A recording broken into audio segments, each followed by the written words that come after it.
प्यारे बच्चों, सुप्रभात। आज हम शुरू करेंगे कविताओं से काम। पहली कविता है आत्म परिचय, हरिवंश राय बच्चन द्वारा लिखी गई। इसके बाद हरिवंश राय बच्चन की ही अगली कविता है दिन जल्दी जल्दी ढलता है। पहले हम करेंगे सार कविताओं का।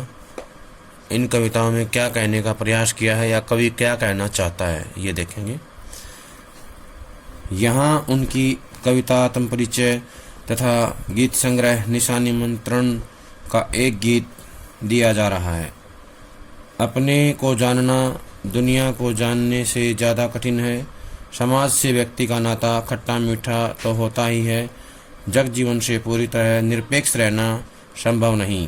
दुनिया अपने व्यंग्यवाण और शासन प्रशासन से चाहे जितना कष्ट दे, पर दुनिया से कटकर मनुष्य रह भी नहीं पाता, क्योंकि उसकी अपनी अस्मिता, अपनी पहचान का उत्स होता है स्रोत। उसका परिवेश ही उसकी दुनिया है।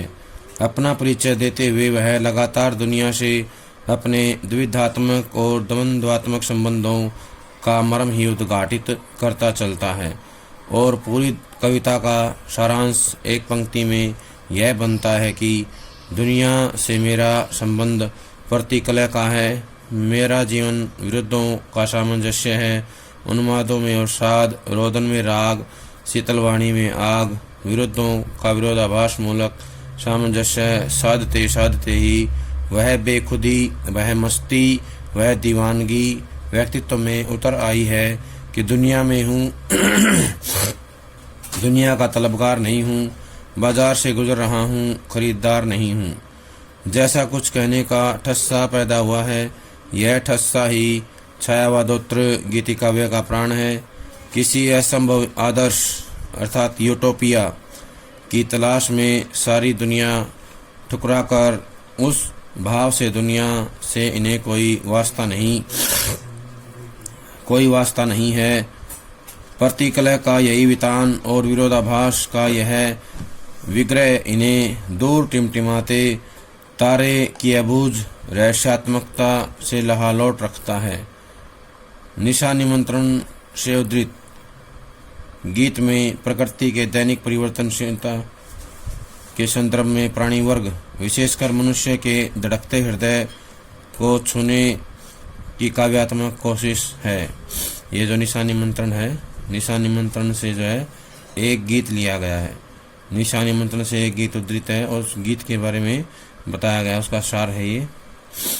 इसमें कहा गया है कि जो मनुष्य है, प्राणी वर्ग में विशेषकर मनुष्य है, उसके धड़कते हृदय को सुनने की काव्यात्मक कोशिश है।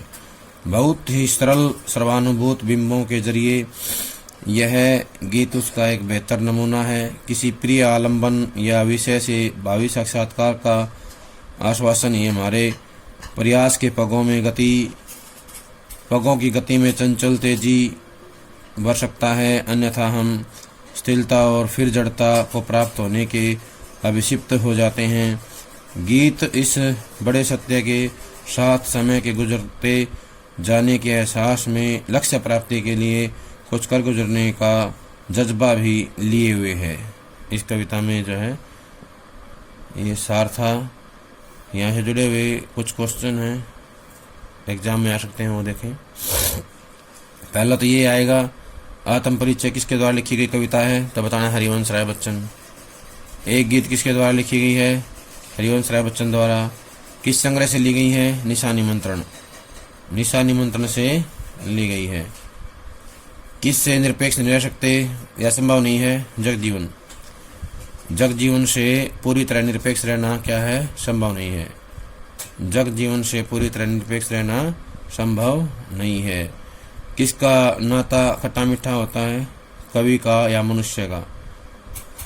मनुष्य का जो है दुनिया से नाता जो है या समाज से व्यक्ति का नाता खट्टा मीठा होता है।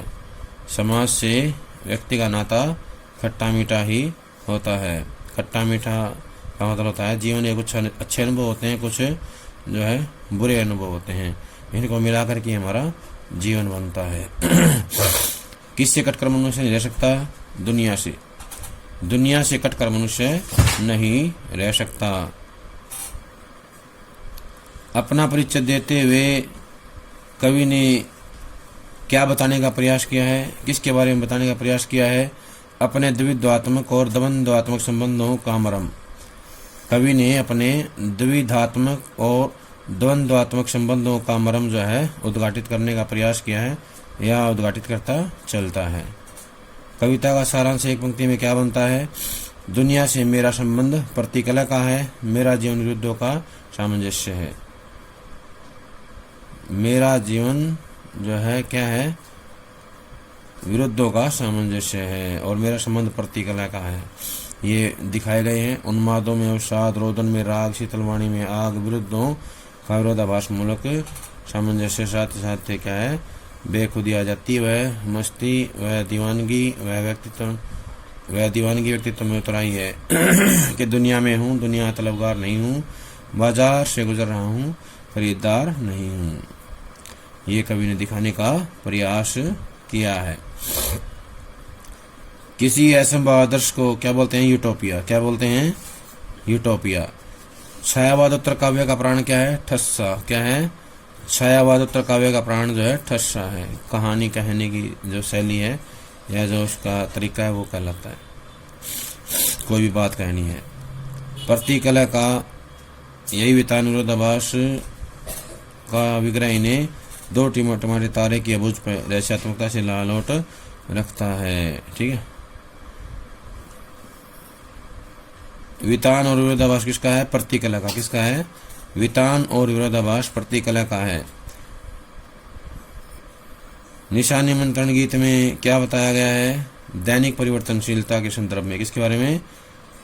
प्रकृति के दैनिक परिवर्तनशीलता के संदर्भ में बताया गया है। विशेषकर मनुष्य के बारे में, विशेषकर मनुष्य के धड़कते हृदय को सुनने की काव्यात्मक कोशिश है। अगला है किसी अगोचर सत्य की रूहानी छुअन महसूस करा देना बच्चन की जो है अलग विशेषता है।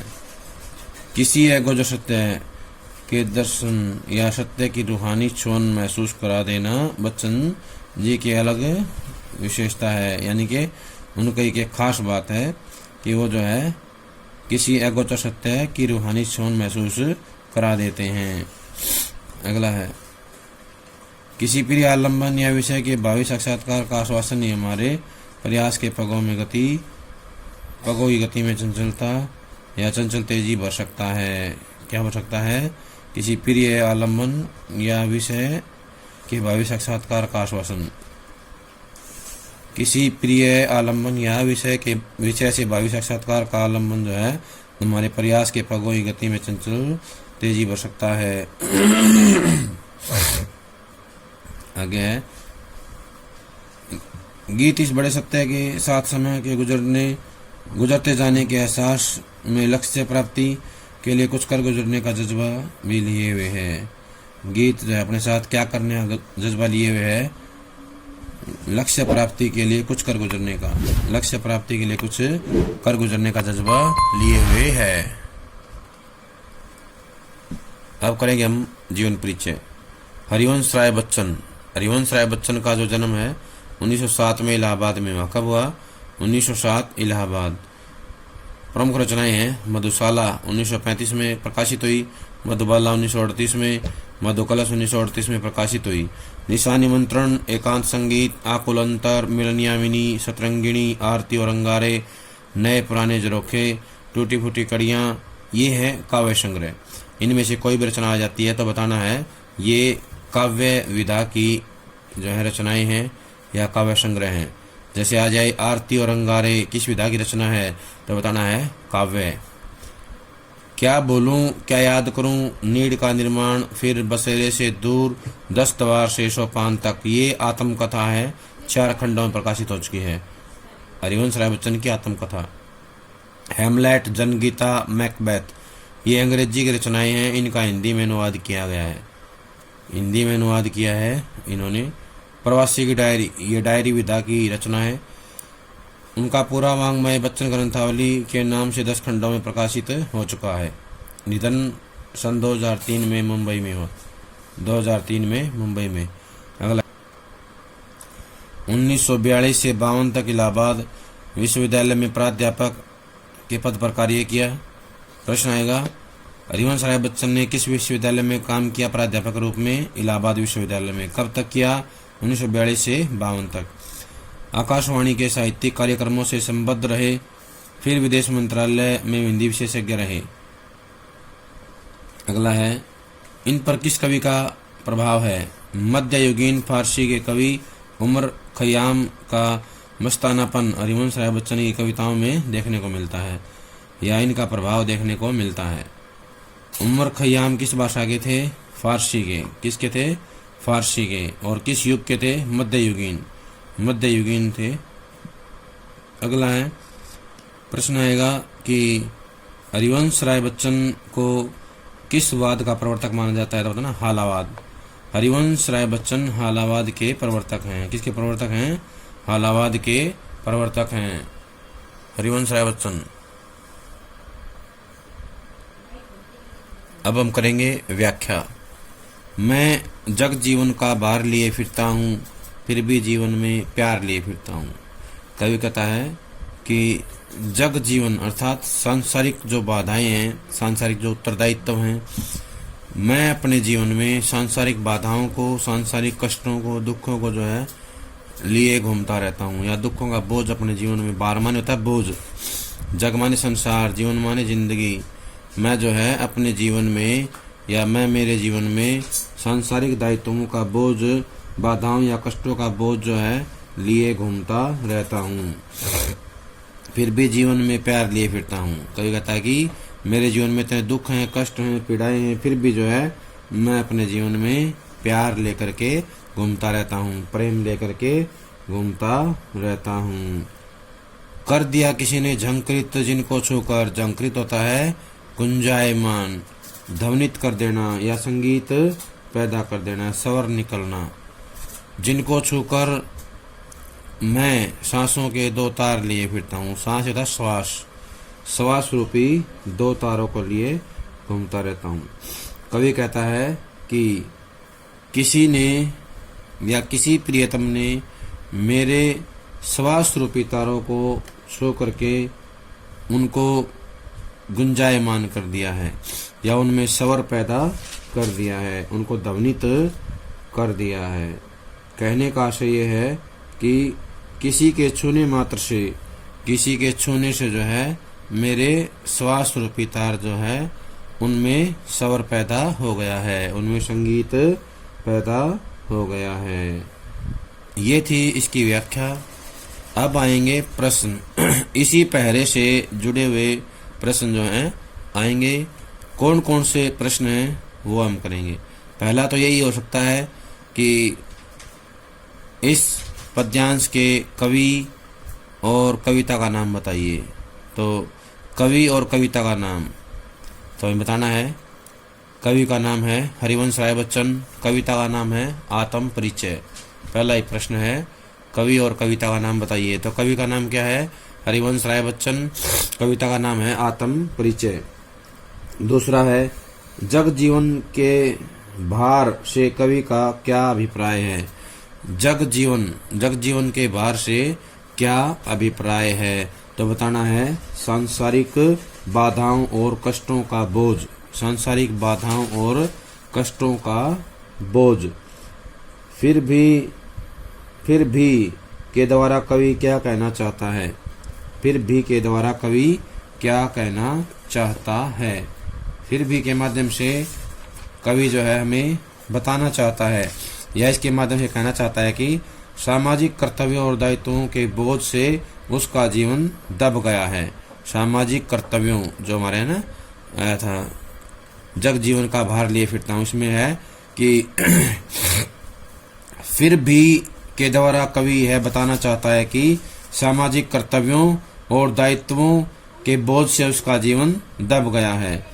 प्रायः संसार के प्राणी इन दायित्वों को निभाते निभाते प्रेम शून्य हो जाते हैं, परंतु कवि फिर भी अपने जीवन में प्रेम को अत्यधिक महत्व देता है और उसी के सहारे जिंदा है, उसी के सहारे वह जिंदा है। तो ये दो लाइनें हैं, इसमें इसका उत्तर आएगा। अगला है, यहाँ कवि ने किसी ने के द्वारा किस ओर संकेत किया है, ये किसी ने जंकृत कर दिया। किसी ने के द्वारा क्या कहना चाहता है, तो बताना है यहाँ किसी ने शब्द के माध्यम से कवि ने प्रिय के बारे में बताया है, प्रिय या प्रियतम। किसी ने के द्वारा प्रियतम के बारे में बताया है। वह प्रिय कवि की प्रेमिका भी हो सकती है या कोई प्रियजन भी। ये जो किसी ने है, इसके माध्यम से बताना चाहता है कि वह प्रिय भी हो सकती है या प्रेमिका भी हो सकती है कवि की, या कोई प्रियजन भी हो सकता है। यही नहीं, किसी ने के द्वारा कवि परमात्मा की ओर भी संकेत कर सकता है। किसी ने शब्द के द्वारा जो है 3 बातों की ओर बताया गया है। एक तो ये प्रतीक है प्रिय का, किसी ने शब्द जो है प्रिय का प्रतीक है। वह प्रिय या यह प्रिय कवि की प्रेमिका भी हो सकती है या कोई प्रियजन भी हो सकता है, या इसके माध्यम से कवि ने परमात्मा की ओर भी संकेत किया हो सकता है। अगला प्रश्न है, इस पद्यांश का मुख्य भाव क्या है। ये जो पद्यांश अभी पढ़ा है हमने, इसका मुख्य भाव क्या है, तो बताना है प्रस्तुत पद्यांश में कवि यह स्पष्ट करना चाहता है कि जीवन के दायित्वों और कर्तव्यों को निभाते हुए भी वह प्रेम के सहारे जीवन यापन कर रहा है। कवि खुले शब्दों में अपने प्रिय के प्रेम की घोषणा करता है। तो बताना है इसका मुख्य भाव क्या है। तो एक बार दोबारा सुने, पद्यांश का मुख्य भाव। कवि ये बताना चाहता है, स्पष्ट करना चाहता है कि जीवन के दायित्वों और कर्तव्यों को निभाते हुए भी वह प्रेम के सहारे जीवन यापन कर रहा है। कवि खुले शब्दों में अपने प्रिय के प्रेम की घोषणा करता है। अगले काव्यांश की परिभाषा, ये व्याख्या देखते हैं। मैं सनेसुरा का पान किया करता हूँ, मैं कभी न जग का ध्यान किया करता हूँ। जग पूछ रहा उनको जो जग की गाते, मैं अपने मन का गान किया करता हूँ। तो इसकी व्याख्या देखें। मैं सनेसुरा, सनेसुरा होता है प्रेम रूपी मदिरा। सने माने प्रेम, सुरा माने मदिरा। मैं प्रेम रूपी मदिरा का पान माने पीता। मैं जो है प्रेम रूपी मदिरा को पीता रहता हूँ या उसका पान करता रहता हूँ। मैं कभी न जग का ध्यान किया करता हूँ, और मैं कभी भी जग माने संसार, मैं कभी संसार की परवाह नहीं करता हूँ। इस संसार की कोई चिंता नहीं करता हूँ। संसार में जो दुख है, कष्ट हैं, पीड़ाएं हैं या बाधाएं मेरे जीवन में आती हैं, तो मैं उनका कभी ध्यान नहीं करता हूँ।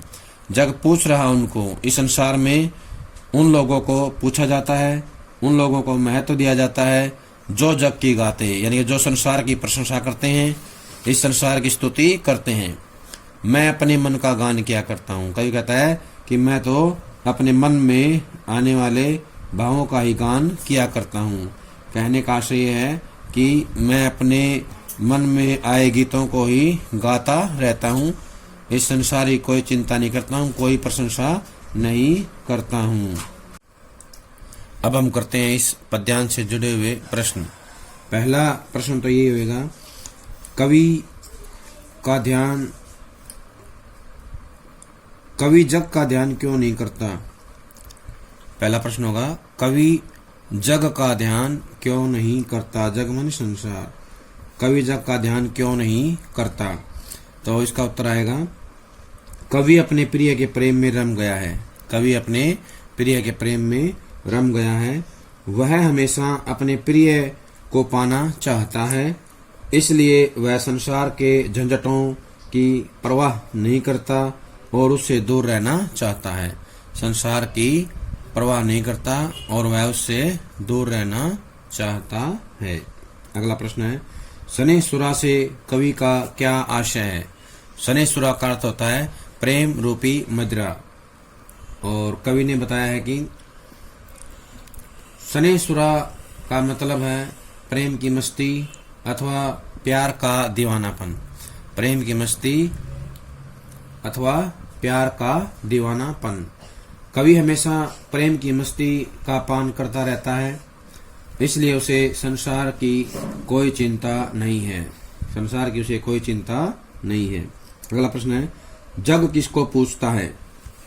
जग किसको पूछता है? तो बताना है। यह संसार केवल उसी को पूछता है जो उसकी चिंता करता है।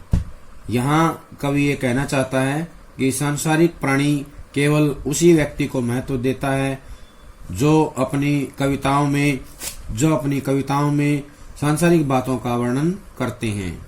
यानी कि उसी व्यक्ति को महत्व दिया जाता है जो अपनी कविताओं में सांसारिक बातों का वर्णन करते हैं।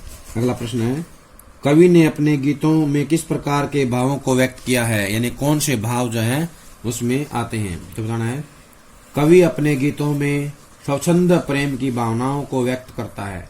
स्वच्छंद प्रेम की भावनाओं को व्यक्त करता है। कवि हमेशा प्रेम की मस्ती में डूबा रहता है। कवि हमेशा प्रेम की मस्ती में डूबा रहता है।